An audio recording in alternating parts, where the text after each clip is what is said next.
The wheat in the field, the fertiliser, the fuel. Global commodities have soared since Ukraine, here and across the world. It's fed into our daily loaf, pushing inflation to a 46-year high and putting the government under pressure to make it more affordable for families to eat. So what's in the price of a loaf? It turns out the price of grain only counts for around 11%. The rest of the soaring cost comes from historically high energy bills, staff costs pushed up by acute shortages, packaging, transport, supply chain costs, and of course with that is the question of how much is being extracted in profits. Literally everything's been going up at the same time. Now that's madness because we're not equipped to deal with that. 2 black Americanos. Matthew Jones has built a thriving chain of bakers. He sells in his cafes and also wholesale, but he says inflation is taking its toll. At heart, I'm a baker and I'm a creative, and it's very difficult to keep a creative mindset when at the same time you're almost becoming a commodity broker. Food inflation permeates all parts of the economy, from producers to consumers to the companies that have to sell in between. They want to bake, but they don't want to bake in the inflation. Once prices go up, generally, it's like a ratchet mechanism, isn't it? They generally don't ever go back to what they were before. I suppose the difficulty is not knowing when it's going to end. Is it going to end? Right now, food inflation is above 19%. Olive oil is skyrocketing 49%, and other essentials like butter, sugar, bread are all soaring at eye-watering levels. In Downing Street, the great and the good of the grocery world gathered to hammer out how to deal with runaway prices. The paradox of the current food crisis is that while consumers struggle to pay their shopping bills, many farmers say they're not getting enough to cover the cost of growing. And this is the land that should feed Britain. So what's the problem? It has been incredibly challenging for our members, farmers, food producers, to pass the inflation up the supply chain. Farmers are not price setters. It's the supermarkets, it's the retailers who set the prices. If we're not making a return, if we're not able to reinvest in our businesses, then that puts food security at risk into the future. Tom Bradshaw says today's food summit has to mark a change in government policy. The average cost of milk today is 40 pence a litre, or the average price paid to farmers. The average cost of production is 43 to 45 pence a litre. They will not continue losing money producing that milk if they can't get a return from it. We seem to be taking food security for granted. So hopefully today is recognition of just how important it is that we have a plan for how we're going to feed 70 million people living here on an island. The government said it was in listening mode and focused on halving inflation. Bringing together the food sector today, whether it's from retailers, people from hospitality, people who grow food, the processing, it's all been an important part of a discussion on what it is that we can do to make sure that we get on with farmers producing the best British food possible. We discussed about regulation too, so all of these elements is part of a constructive discussion.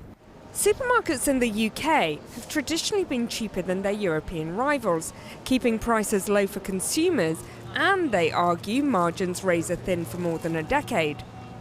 But campaigners say money is being lost in overly complex supply chains where too many people take a slice along the way.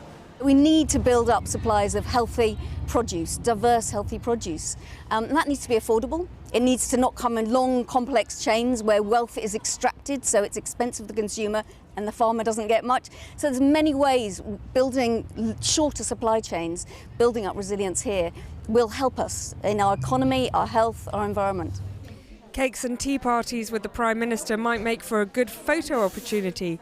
But today there were no clear measures that would serve up more affordable food for consumers anytime soon. Well, earlier I spoke to the former Environment Secretary, George Eustace, and I asked him just why is food so expensive at the moment? Well, there's always been a very close correlation between food prices and energy costs globally, which drives up all sorts of other costs like fertiliser and input costs for agriculture.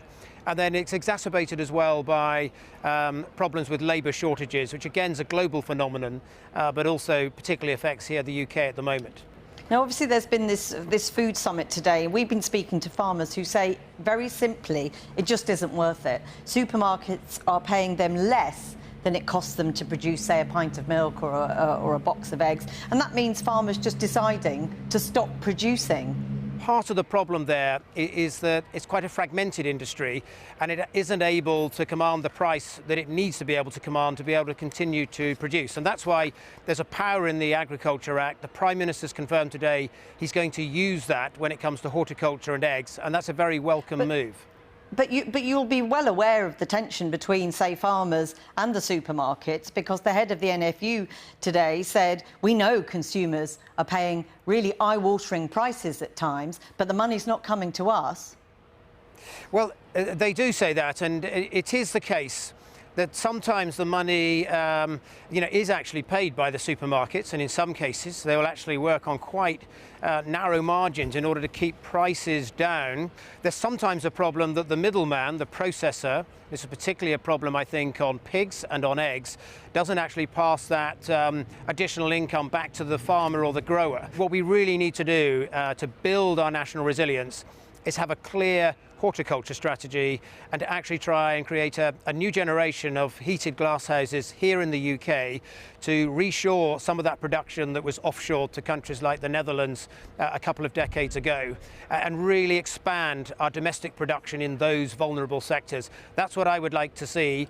The Prime Minister, although the government has dropped the horticulture strategy I launched, he has confirmed today that they're going to bring forward many of the measures that we envisaged under it. I mean, you mentioned Brexit there fleetingly. One of the benefits of Brexit was supposed to be cheaper food, and yet here we are. Now, there are many reasons that you've outlined, but does, in your view, Brexit play any part?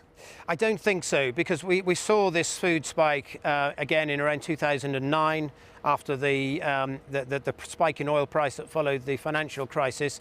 We've seen it again now right around the world, and the truth is we're not in fact at the moment putting any tariffs on imports from the EU, so there are no tariffs. But if we look, say, at the post-Brexit Australian-New Zealand deal, which was brokered by the former PM Liz Truss, farmers have said that has definitely left them in a worse position.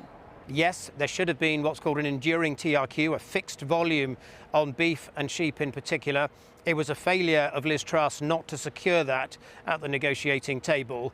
But what I would say is I think the current government and Rishi Sunak as Prime Minister very much learnt the lessons from that failed negotiation. And if you look at what he did in the CPTPP negotiations recently, we had a much more balanced reciprocal exchange of opportunities for dairy exporters into Canada.